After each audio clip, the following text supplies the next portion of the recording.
boys, Dino Perez from grade 3. Today, I will teach you about quotient and remainder. The answer that we get when we divide the number is called quotient. The amount left over is called the remainder. Let's begin. I have here 14 toy trucks to be shared with my classmates. 1, 2, 3, 4, 5, 6, 7, 8, 9, 10, 11, 12, 13, 14. Classmate 1.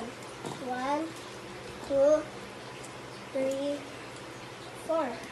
Classmate 2. 1, 2, 3, 4. Classmate 3.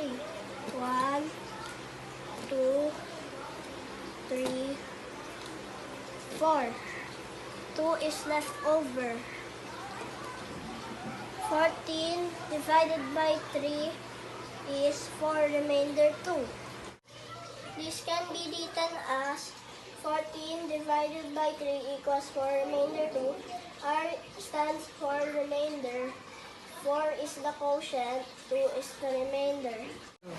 Or we can also write this as 14 divided by 3 equals 4.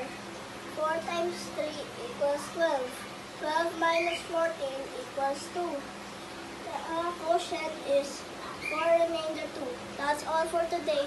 Thank you for watching. Bye!